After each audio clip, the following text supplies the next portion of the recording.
దేవుని బిడ్డలారా, యేసు ప్రభు మీకు తోడై ఉండునుగాక. ఆమెన్. ఆయన మిమ్మలను నడిపించునుగాక, ఆయన మిమ్మలను పోషించునుగాక, ఆయన మిమ్మలను సంరక్షించునుగాక. ప్రతి కీడు అపాయము ఆయన మిమ్మలను తప్పించునుగాక. Amen, amen, amen. వాక్యాన్ని చదువుకుందాం. యెషయా గ్రంథము 54వ అధ్యాయము 14వ వచనాన్ని చదువుకొని ధ్యానించుకుందాం. యెషయా ప్రవక్త ద్వారా దేవుడి మాటలు రాయించి ఉంచాడు. అద్భుతమైన మాటలు, ఆశ్చర్య కార్యములు జరిగించే మాటలు, మన జీవితాలను మార్పును తీసుకొచ్చే యేసుక్రీస్తు ప్రభువారు మాటలు మనం జాగ్రత్తగా విందాం. నీవు భయపడనక్కర్లేదు. ఎంత అద్భుతమైన మాట చూడు. నీవు భయపడనక్కర లేదు అంటున్నాడు దేవుడు. ఏ విషయంలో భయపడుతున్నావు? నిన్ను పరీక్షించుకో. వ్యాధి విషయంలోనా, అప్పుల విషయంలోనా, రోగముల విషయంలోనా, కష్టాల విషయంలోనా, భార్య వినట్లేదని, భర్త వినట్లేదని, పిల్లలు వినట్లేదని, ఎందుకు ఈ జీవితము అని భయపడుతున్నావా? కానీ దేవునికి శుభవార్త చెప్తున్నాడు. నీవు భయపడనక్కరలేదు. ఎందుకో తెలుసా? ఆ భయాన్ని తీసివేయడానికి ప్రభువైన యేసుక్రీస్తు భూమి మీదకి వచ్చాడు. ఆయన భూమి మీదకి వచ్చి వాళ్ళను ప్రారంభంలో ఉన్న శిష్యులను కూడా భయపడొద్దని చెప్పాడు. తర్వాత మళ్ళీ 3.5 సంవత్సరాలు ఆయన చనిపోయి లేచిన తర్వాత కూడా వారికి కనబడ తర్వాత మీరు భయపడొద్దు అని చెప్పాడు. అది ఆయనకున్న ప్రేమ. కాబట్టి నీవు భయపడనక్కర్లేదని చెప్తా ఉన్నాడు. మొట్టమొదటి మాట. రెండవ మాట మనం చూస్తున్నప్పుడు, బాధించేవారు నీకు దూరముగా నుందురు అంటున్నారు. ఎందుకు నీవు భయపడనక్కర్లేదంటే, నిన్ను బాధించే వారిని దేవుడు దూరం చేస్తాడు. నీ దగ్గర రానివాడు. ఎందుకంటే నీ చుట్టూ ఆయన రక్త ప్రోక్షణ కంచె వేస్తాడు, దేవదూతల కంచె వేస్తాడు. ఆయన సన్నిధి, ఆయన కాపుదల ఉంటుంది. కాబట్టి చెప్తున్నాడు ఏంటంటే, నీవు భయపడనక్కర్లేదు.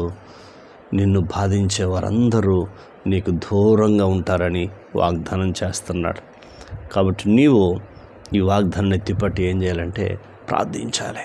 ప్రభువా, మంచి మాటలు నాకు వినిపిస్తున్నావు. ఈ మాటలను బట్టి మీకు నేను కృతజ్ఞతలు చెల్లిస్తున్నాను. నీవు భయపడనక్కర్లేదని చెప్పావు. నిన్ను బాధించే వారిని నీకు దూరం చేస్తానన్నావు. ఈ అమూల్యమైన మాటలు నాతోనే మాట్లాడుతున్నావు ప్రభువా అని చెప్పి నీవు ఆయన సన్నిధిలో కూర్చొని ప్రార్థన చేస్తే ఎంత అద్భుతం జరుగుతుందో మరొక మాట చెప్తున్నాడు. భీతి నీకు దూరముగా నుండును, అది నీ దగ్గరకు రానే రాదని చెప్తున్నాడు. భీతి నీకేముంటుంది? దూరంగా ఉంటుంది. అది నీ దగ్గరకు రానే రాదని దేవుడు చెప్తున్నాడు. కాబట్టి ఆయన మాట సత్యము, ఆయన మాట జీవంతో కూడింది. కాబట్టి ఆ మాట తీసుకొని నువ్వు ప్రార్థన చేయి. ఈనాడు మనం దేవుని మాట వినకపోవడమే ఈ ప్రాబ్లమ్స్. దేవుడు చెప్పాడు ఇశ్రాయేలుకు, ఇశ్రాయేలు నా మాట వింటే నీకు ఎంత మేలు. నిజమే, దేవుని మాట వినకుండా ఈనాడు మేలును పోగొట్టుకుంటున్నావు. దేవుని దగ్గర నుంచి వచ్చే ఆశీర్వాదం దూరం చేసుకుంటున్నావు. శాంతి సమాధానం దూరం చేసుకుంటున్నావు. ఎక్కడికో పరిగెత్తుతున్నావు. ఎందుకు పరిగెత్తుతున్నావో తెలియదు, ఏం చేయాలని పరిగెత్తున్నావో తెలియదు. కానీ దుష్టుడు చూస్తున్నాడు. వాళ్ళ దగ్గర పరిగెత్తుతున్నావేమో.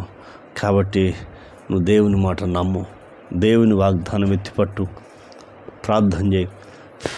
ఈ వాగ్దానం ద్వారా దేవునికి కృతజ్ఞతలు చెల్లించు. అయ్యా, నువ్వు భయపడక్కర్లేదని వాగ్దానం చేశావు. నిన్ను బాధించే వారందరూ నీకు దూరం అవుతారని చెప్పావు. ఈ వాగ్దానం నా జీవితంలో మీరు నెరవేర్చమని అడుగుచున్నాను తండ్రి. నా జీవితంలో మీరు నెరవేర్చమని అడుగుచున్నాం. కాబట్టి భయాన్ని దూరపరిచే దేవుడు, భయాన్ని, మనలో ఉన్న భయాన్ని దూరపరిచే దేవుడు, కాబట్టి ఈనాడు అనేక విషయాలు భయపడుతూ ఉంటున్నారు.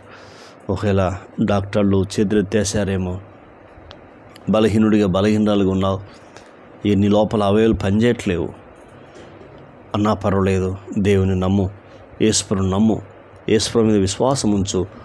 ఖచ్చితంగా దేవుడు నీకు మేలు చేస్తాడు, నిన్ను స్వస్థపరుస్తాడు, నీ కుటుంబాన్ని దీవిస్తాడు, నిన్ను కూడా దీవిస్తాడు. ఆయన ప్రేమ చాలా గొప్పది. కాబట్టి వాగ్దానం ఎత్తిపట్టి నీవు ప్రార్థించే అవసరత ఎంతైనా ఉన్నదని దేవుడు మాట్లాడుతున్నాడు. ప్రియులారా, ఒకసారి మిమ్మల్ని మీరు పరీక్షించుకోండి, దేవుని మీద ఆధారపడి నేర్చుకోండి. ఆయన వైపు చూస్తున్నప్పుడు ఖచ్చితంగా దేవుడు మాట్లాడుతున్న మాట ఏంటంటే, నీవు భయపడనక్కర్లేదు, నిన్ను బాధించే వారందరూ నీకు దూరం అవుతారు, భీతి నీకు దూరముగా ఉండును, అది నీ దగ్గరకు రానే రాదని దేవుడే చెప్తున్నాడు. దేవుని మాట సత్యము, దేవుని మాటలో శక్తి ఉంది. దేవుడు చెప్పాడంటే ఖచ్చితంగా జరుగుతుంది.